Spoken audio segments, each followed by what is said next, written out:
नमस्कार। कम्युनिकेशन श्रृंखला की इस 7वीं प्रस्तुति में आप सभी का स्वागत है, जिसका शीर्षक है अशाब्दिक संप्रेषण यानी नॉन वर्बल कम्युनिकेशन। देखिए, आज का विषय बहुत ही विशेष है। हम प्रतिदिन इसका उपयोग करते हैं, परंतु शायद ही कभी ध्यान लेते हैं। तो चलिए, बिना किसी विलंब के इस विश्लेषण का प्रारंभ करते हैं और मिलकर जानते हैं कि बिना एक भी शब्द बोले आखिर हम कितना कुछ कह जाते हैं। आज की इस प्रस्तुति की रूपरेखा बहुत ही स्पष्ट है। पहले हम एक संक्षिप्त परिचय देखेंगे, फिर अशाब्दिक संप्रेषण के कार्य, शारीरिक भाषा, आंखें और चेहरे के भाव, हमारे दैनिक जीवन में इसके उपयोग और अंत में इसमें आने वाली बाधाएं समझेंगे। तो आइए भाग 1 से प्रारंभ करते हैं, अशाब्दिक संप्रेषण का परिचय। जरा सोचिए, क्या संप्रेषण या संचार केवल तभी होता है जब हम शब्दों का उपयोग करते हैं? निश्चित रूप से नहीं। हमारे शब्द बोलने से बहुत पहले ही हमारा संप्रेषण प्रारंभ हो जाता है। आपकी एक छोटी सी मुस्कान किसी को मित्रता का एहसास दिला सकती है। सीने पर बंधे हुए हाथ बताते हैं कि आप असहज हैं, और किसी से आपकी शारीरिक दूरी आपके विचारों को तत्काल दूसरों तक पहुंचा देती है। यहाँ तक कि सिर झुकाना भी संदर्भ के अनुसार उदासी, लज्जा या सम्मान का संकेत हो सकता है। प्रसिद्ध विद्वान वाट्स्लोविक, बेविन और जैक्सन ने एक अत्यंत प्रभावशाली बात कही कि मनुष्य संप्रेषण करने से बच ही नहीं सकता। ये अत्यंत गहरा विचार है। इसका सीधा सा अर्थ यह है कि हमारा व्यवहार ही अपने आप में एक संदेश है। आप भले ही पूर्ण रूप से शांत हों, परंतु आपकी वह स्थिरता, वह मौन भी सामने वाले को लगातार कोई न कोई संदेश दे रहा होता है। मौन संचार की एक अत्यंत शक्तिशाली भाषा है। आइए इसे एक सटीक परिभाषा के माध्यम से समझते हैं। अशाब्दिक संप्रेषण का आशय है बिना शब्दों का उपयोग किए संदेश भेजना और प्राप्त करना।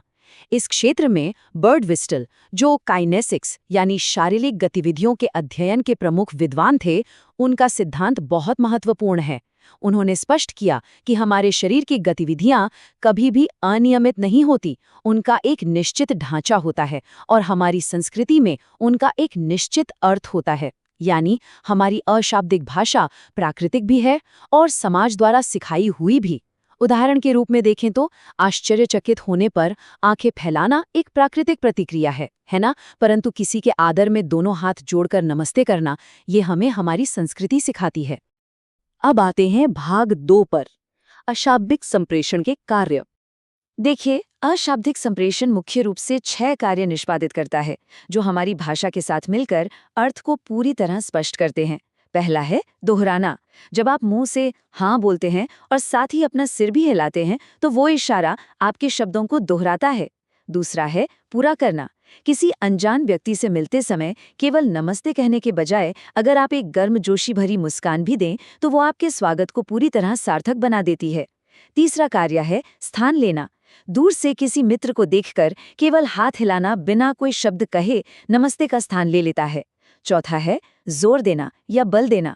बातचीत के दौरान हाथों के तीव्र इशारों या स्वर के उतार चढ़ाव से आप किसी महत्वपूर्ण बात पर जोर देते हैं, ताकि सुनने वाले का ध्यान बिल्कुल वहीं केंद्रित रहे। पांचवा कार्य है नियंत्रित करना। जैसे बातचीत के दौरान आंखों का संपर्क बनाना या थोड़ा रुकना, ये तय करता है कि अब आगे किसकी बोलने की बारी है। और छठा, जो सच में सबसे रोचक और जटिल है, वो है विरोध करना।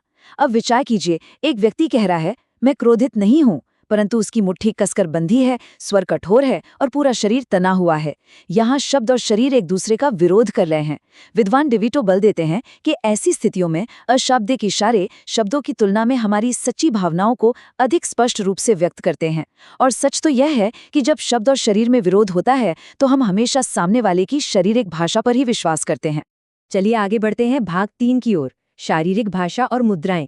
हमारी मुद्रा यानी हमारे बैठने और खड़े होने का ढंग और हमारे शरीर की दिशा हमारे आत्मविश्वास, हमारे बचाव और दूसरों के प्रति हमारे दृष्टिकोण को खुलकर दर्शाती है। एक सीधी मुद्रा आत्मविश्वास दिखाती है, जबकि झुकी हुई मुद्रा थकान या अरुचि का संकेत देती है।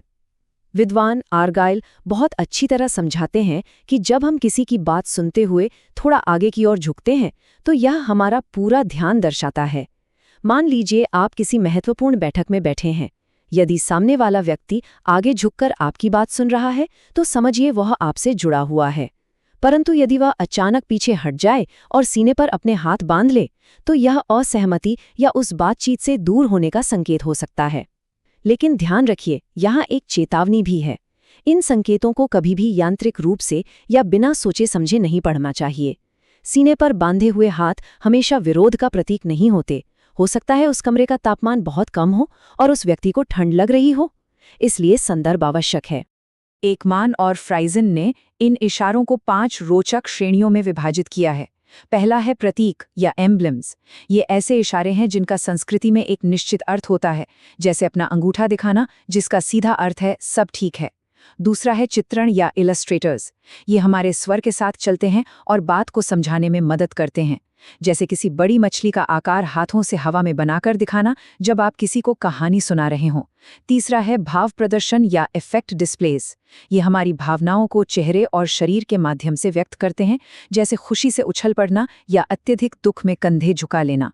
चौथा है नियामक या रेगुलेटर्स, जो हमारी बातचीत की गति को नियंत्रित करते हैं, जैसे सामने वाले को आगे बोलने के लिए सिर हिलाकर अपनी सहमति देना। और पांचवा है अनुकूलक या अडेप्टर्स। ये वो आदतें हैं जो हम अपना तनाव कम करने के लिए अवचेतन रूप से करते हैं। उदाहरण के लिए परीक्षा के दौरान घबराहट में लगातार पेन को टिक-टिक करना या परेशानी में अपनी उंगलियां चटकाना। ये श्रेणियां हमारी हर छोटी सी अनजाने में की गई हरकत को एक गहरा अर्थ देती हैं। अब आते हैं भाग 4 पर, आंखें और चेहरे के भाव। संचार में आंखों का संपर्क सबसे महत्वपूर्ण बिंदु माना जाता है। इसके मुख्य कार्य हैं बातचीत की बारी तय करना, भावनाएं व्यक्त करना, अपनी रुचि दिखाना और सामने वाले की प्रतिक्रिया की निगरानी करना। क्नैप, हॉल और हॉर्गन स्पष्ट करते हैं कि आंखों का संपर्क इन सभी नियामक कार्यों को निष्पादित करता है। परंतु एक बात ध्यान रखने योग्य है, सांस्कृतिक संदर्भ इसके अर्थ को पूरी तरह बदल देता है। कुछ पश्चिमी संस्कृतियों में सीधे आंखों में देखकर बात करना आत्मविश्वास और सच्चाई की निशानी है। वहां यदि आप आंखें चुराते हैं तो आप पर संदेह किया जा सकता है। वहीं दूसरी ओर कई पूर्वी संस्कृतियों में अपने से बड़ों, शिक्षकों या अधिकारियों की आंखों में लगातार देखना असम्मान माना जा सकता है। वहां आंखें झुकाकर बात करना सम्मान का प्रतीक है। इसलिए सटीक संप्रेषण के लिए हमेशा अपनी संस्कृति और संदर्भ को समझना अत्यंत आवश्यक है। इस विषय में एकमन का शोध सच में अत्यंत रोचक है। उन्होंने प्रमाणित किया कि कुछ मूलभूत भावनाएं जैसे खुशी, क्रोध और डर जैविक रूप से सार्वभौमिक यानी यूनिवर्सल होती हैं। दुनिया के किसी भी कोने में चले जाइए, एक मुस्कान खुशी का ही प्रतीक होती है और डर का भाव हर चेहरे पर लगभग एक जैसा ही दिखता है। परंतु जो अंतर आता है वह हमारे सांस्कृतिक प्रदर्शन नियमों के कारण आता है। हमारा समाज ये तय करता है कि हमें इन भावनाओं को कब और कैसे व्यक्त करना है। उदाहरण के लिए, एक पेशावर कार्यालय में एक कर्मचारी अपने अधिकारी से निराश होने पर भी विनम्रता से मुस्कुराता है। उसे क्रोध आ रहा है, जो एक प्राकृतिक भावना है, परंतु उसकी संस्कृति और उसका पेशावर परिवेश उसे उस क्रोध को छुपाकर एक शिष्ट मुस्कान प्रदर्शित करने का नियम सिखाते हैं। यही है प्रदर्शन का नियम। आइए अब प्रोक्सेमिक्स पर विचार करें, जिसे हम व्यक्तिगत स्थान कहते हैं। हॉल के सिद्धांत के अनुसार लोग सामाजिक आदान प्रदान में भौतिक दूरी का बड़ा उपयोग करते हैं। उन्होंने इस दूरी को 4 श्रेणियों में बांटा है: घनिष्ठ, व्यक्तिगत, सामाजिक और सार्वजनिक। 2 लोगों के बीच की दूरी बताती है कि उनके रिश्ते में कितनी औपचारिकता और शक्ति का संतुलन है। इसे समझने के लिए चलिए एक लिफ्ट का उदाहरण लेते हैं। यदि आप एक खाली लिफ्ट में खड़े हैं और अचानक एक अनजान व्यक्ति आकर बिल्कुल आपके पास, आपके घनिष्ठ स्थान में खड़ा हो जाए, तो आपको तुरंत असहजता महसूस होगी। आपके हृदय की गति बढ़ सकती है और आप अपना ध्यान भटकाने के लिए अपने मोबाइल की ओर देखने लगेंगे। ऐसा क्यों? क्योंकि उस व्यक्ति ने बिना अनुमति आपके निजी स्थान की सीमा को पार किया है। और ये दूरी और इसका अनुभव अलग-अलग संस्कृतियों में अत्यंत भिन्न होता है। आगे बढ़ते हैं भाग 5 की ओर। दैनिक जीवन में उपयोग। शिक्षा और पेशेवर जीवन के बीच अशाब्दिक संकेतों की तुलना काफी स्पष्ट और रोचक है। शिक्षा के क्षेत्र में देखें तो एक शिक्षक की सकारात्मक मुस्कान और आंखों का संपर्क पूरी कक्षा में अनुशासन और रुचि बनाए रखता है। वहीं एक छात्र की झुकी हुई आंखें उसकी परेशानी या अरुचि दिखा सकती हैं, जिससे शिक्षक को तुरंत संदेश मिलता है कि विषय छात्र को समझ में नहीं आ रहा। दूसरी ओर पेशेवर जीवन में मान लीजिए आप किसी नौकरी के इंटरव्यू के लिए जाते हैं। कमरे में प्रवेश करते ही आपका आत्मविश्वास से भरा पोस्चर, एक दृढ़ हाथ मिलाना, आपका आंख मिलाना और एक हल्की मुस्कान, ये सब बिना एक भी शब्द कहे तय कर देते हैं कि आप सामने वाले पर कैसा प्रभाव छोड़ रहे हैं। आपके बैठने का ढंग ही आपकी योग्यता और आपके आत्मविश्वास का सबसे बड़ा प्रमाण बन जाता है।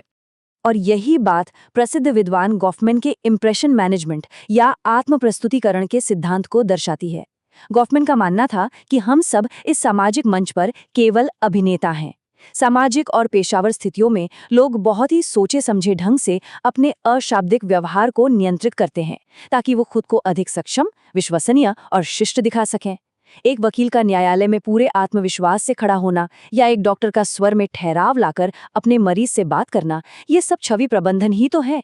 हम अपने कपड़ों, अपने बैठने की दिशा और अपने भावों का चयन इस प्रकार करते हैं कि लोग हमें बिल्कुल उसी रूप में देखें जैसा हम चाहते हैं। अब आते हैं हमारी प्रस्तुति के अंतिम भाग 6 पर, बढ़ाई और महत्व। विद्वान मेहराबियन का असंगति का सिद्धांत दर्शाता है कि जब हमारी बोली गई भाषा और हमारी शारीरिक भाषा एक दूसरे का विरोध करते हैं तो इसके क्या जोखिम हो सकते हैं। मान लीजिए कोई आपसे कहे, मैं सहायता करके अत्यंत खुश हूं, परंतु उसके स्वर में क्रोध हो, वो बार बार अपनी घड़ी देख रहा हो और आपसे आंख भी ना मिला रहा हो। ऐसी स्थिति में क्या होगा? सुनने वाला उन शब्दों को असत्य मानेगा और अशाब्दिक संदेश यानी आपके क्रोध और जल्दबाजी पर ही विश्वास करेगा। हमारा मस्तिष्क स्वाभाविक रूप से शारीरिक भाषा पर अधिक भरोसा करता है क्योंकि इस पर असत्य बोलना या इसे नियंत्रित करना बहुत कठिन होता है। यही सबसे बड़ा कारण है कि अशाब्दिक भाषा की सटीक समझ होना अत्यंत आवश्यक है। तो इस संपूर्ण विश्लेषण से ये बात पूरी तरह स्पष्ट हो जाती है कि अशाब्दिक संप्रेषण का महत्व अत्यधिक है। ये आपस में एक गहरे विश्वास का निर्माण करता है। ये उन जटिल भावनाओं को प्रत्यक्ष रूप से व्यक्त करता है जिन्हें शब्दों में ढालना अक्सर कठिन होता है। ये दो भिन्न संस्कृतियों के बीच होने वाली भ्रांतियों और गलतफहमियों को रोकता है। और सबसे महत्वपूर्ण बात, ये हमारे शब्दों को और अधिक मजबूत बनाता है। इसलिए एक सफल संचारक बनने के लिए हमें केवल अपने शब्दों पर ही नहीं, बल्कि अपने और दूसरों के अशाब्दिक इशारों के प्रति भी एक अत्यंत गहरी जागरूकता विकसित करनी चाहिए। इससे पहले कि आज हम समाप्त करें, एक बहुत ही महत्वपूर्ण प्रश्न पर चिंतन कीजिए। क्या हमारे अनकहे शब्द और हमारा शरीर हमारे सच्चे इरादों को उजागर कर ही देता है, यहाँ तक कि जब हम उन्हें बड़ी चतुराई से छुपाने का प्रयास करते हैं? इस विचार की गहराई में उतरिए और प्रभावी संचार के लिए अपनी इस अशाब्दिक संप्रेषण की शक्ति को पहचानिए। अगर आपको हमारी आज की ये प्रस्तुति रोचक और ज्ञानवर्धक लगी हो, तो कृपया इसे लाइक अवश्य करें। अपने मूल्यवान विचार नीचे कमेंट्स में हमारे साथ साझा करें और इसे अपने मित्रों और परिवार के साथ शेयर करें ताकि वो भी इस जानकारी का लाभ उठा सकें।